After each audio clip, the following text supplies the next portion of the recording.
पुण्याची गणना कोण? नमस्कार, विजयपत्र प्राथमिक शाळा बसखेड येथे कीर्तनरूपी कार्यक्रम होणार आहे.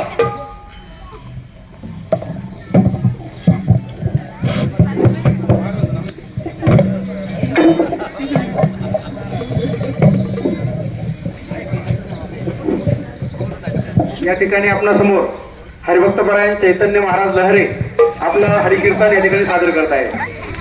हरिभक्तपरायण चैतन्य महाराज लहरे. कुणाला कुणाचा लगान मेळ इथं लोकशाहीचा केला खेळ. कुणाला कुणाचा लगान मेळ इथं लोकशाहीचा झाला खेळ. कुणाला कुणाचा लगान मेळ इथं लोकशाहीचा केला खेळ. कुणाला कुणाचा लगान मेळ इथं लोकशाहीचा झाला खेळ. भ्रष्टाचारानं काढलं जाळं, भ्रष्टाचारानं काढलं जाळं, नीतिमत्तेनं काढलं फळं, नीतिमत्तेनं काढलं फळं.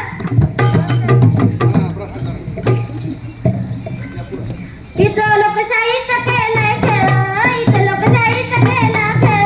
इथं लोकशाहीचा केला खेळ. इथं लोकशाहीचा केला खेळ. नीट परीक्षेत केला सारा गोळ, नीट परीक्षेत केला सारा गोळ. सीटीईटीचं झालं पट्ट्या बोळ, सीटीईटीचं झालं पट्ट्या बोळ. शिक्षणातच केलंय खेळ, शिक्षणातच केलंय खेळ. कुणाला कुणाचं लगान मेळ इथं लोकशाहीचा केला खेळ. कुणाचं लगान मेळ इथं लोकशाहीचा झाला खेळ. कुणाला कुणाचं लगान मेळ इथं लोकशाहीचा केला खेळ. कुणाचं लगान मेळ इथं लोकशाहीचा झाला खेळ. मित्रांनो, आपल्या भारत देशामध्ये मोबाईल नावाचा भयंकर व्हायरस आलाय. या व्हायरसने पारच तरसवले. आधीच्या काळची माणसं तंबाखू चोळत संडासला जायची. जर तंबाखू नसेल ना तर त्यांना संडासच होत नव्हती. पण आता खूपच वेगळं झालंय. आताच्या माणसांना मोबाईल लागतो. मोबाईल नसेल ना तर त्यांना संडास सुद्धा होत नाही. एवढी वाईट परिस्थिती मोबाईलमुळे आली. तुम्हाला अशी ती गोष्ट सांगतो. रविवारच्या सुट्टी दिवशी सकाळी सगळं कुटुंब उठलं आणि तोंडात दुसरा शब्द जाऊन बसलं. तेही मोबाईल पाहत. सगळ्यांची डोकी त्या मोबाईल मध्येच. आई युट्यूब पाहण्यात दंग, तर बाप व्हॉट्सअपवर चॅट करण्यात दंग, मुलं तर गेम खेळण्यातच दंग. रस्त्याने एक चोर चालला होता. त्याने घरात डोकं पाहिलं तर कोणाचं तिकडे लक्ष नाही. शिरला ना तो थेट घरात. कपाटाजवळ जाऊन त्याने सगळं सोनं नाणं घेतलं, तरी यांचं लक्षच नाही. शेवटी तो घर दाराजवळ जाऊन म्हणतो, येऊ का आता? हे पाहतर वर्ण बघतात म्हणतात, हा या बरं का गरज लागल्यावर. एवढी वाईट परिस्थिती मोबाईल आणली. म्हणून तुका महाराज म्हणतात, आणि सांगून गेले तुकानं तुम्ही मोबाईल दुरुपयोग करू नका. सांगून गेले तुकानं तुम्ही मोबाईलचा उपयोग करू नका. सांगून गेले तुकानं तुम्ही मोबाईलचा दुरुपयोग करू नका. सांगून गेले तुकानं तुम्ही मोबाईलचा दुरुपयोग करू नका. तुम्हाला अशीच एक गोष्ट सांगतो. सकाळच्या वेळेत एक पोरगी कॉलेजला चालली. तिच्या कानात हेडफोन, हातात मोबाईल, रस्त्याने चालली डुलत. बस स्टँड जवळ उभी राहिली. बसची वाट पाहत बसली तरी तिचं डोकं मोबाईल मध्येच. बस आली, तो ड्रायव्हर हॉर्न वाजू कटाला. तो शेवटी निघून गेला, तरी इथं लक्ष मोबाईल मध्येच. नंतर इकडे तिकडे लक्ष गेलं. नंतर बघते तर काय, 11 वाजले, शाळेची वेळ सुटून गेली. तिथं कॉलेजही सुटायला आलं होतं. अशीच परत माघारी फिरली. म्हणून तुकाराम महाराज म्हणतात आपल्या मुलांना मोबाईल देऊ नये. आणि म्हणूनच तुकाराम महाराज म्हणतात, आणि सांगून गेले तुकानं तुम्ही मुलांना मोबाईल देऊ नका. सांगून गेले तुकानं तुम्ही मुलांना मोबाईल देऊ नका. सांगून गेले तुकानं तुम्ही मुलांना मोबाईल देऊ नका.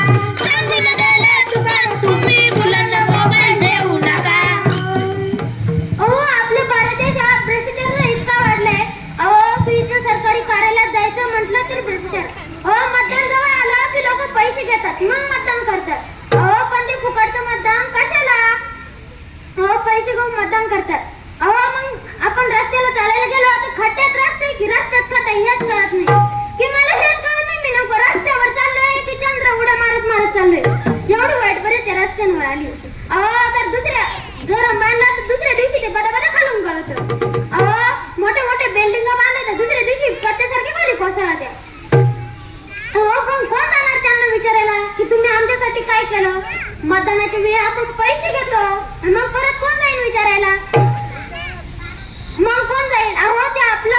500 रुपये देतात, हजार रुपये देतात मतदानासाठी. अहो पण आपण जर त्यांच्याकडे काही काम घेऊनच गेलो नाही तर त्याचे दुप्पट तिप्पट पैसे त्यांना वसूल होतात. म्हणून सांगतो आणि सांगून गेले दुकान तुम्ही भ्रष्टाचार करू नका.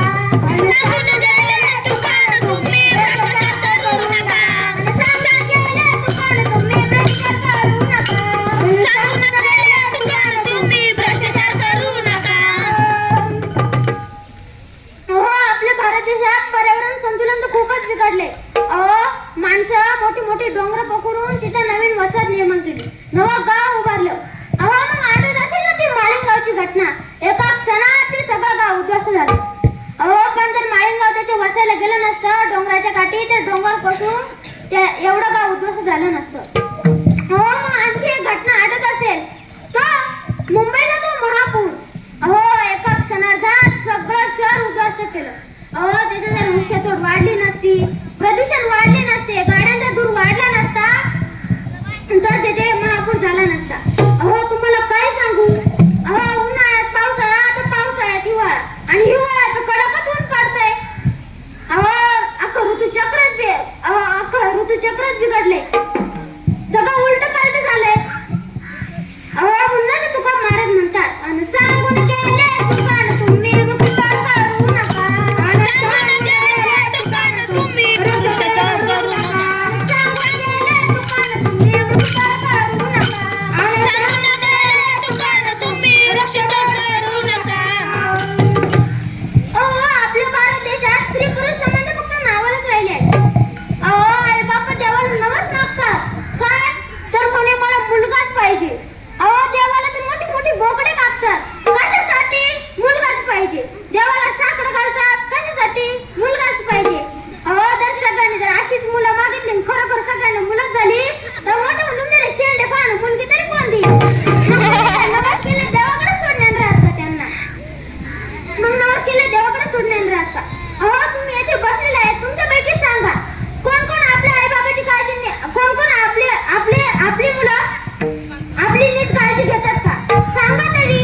अहो मोठं झाल्यावर मागून लाट टाकून देतील पोकरून, मग कुठे जाणार तुम्ही? म्हणून सांगतो स्त्री आणि पुरुष समान आहे, स्त्रियांचा आदर करा. म्हणून तर तुका महाराज म्हणतात आणि सांगून गेले दुकान तुम्ही स्त्रीभ्रूण हत्या करू नका. सांगून गेले दुकान तुम्ही भ्रूण हत्या करू नका. सांगून गेले दुकान तुम्ही स्त्रीभ्रूण हत्या करू नका. सांगून गेले दुकान तुम्ही भ्रूण हत्या करू नका.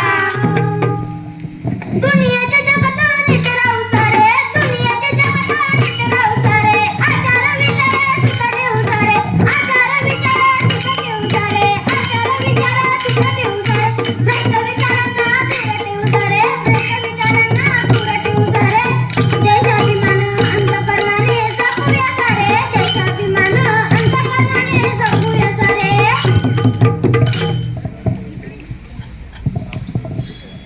हरे राम हरे हरे राम कृष्ण हरे कृष्ण कृष्ण कृष्ण हरे हरे.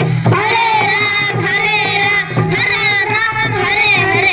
हरे कृष्ण कृष्ण कृष्ण हरे हरे. हरे राम राम राम हरे हरे. हरे कृष्ण कृष्ण कृष्ण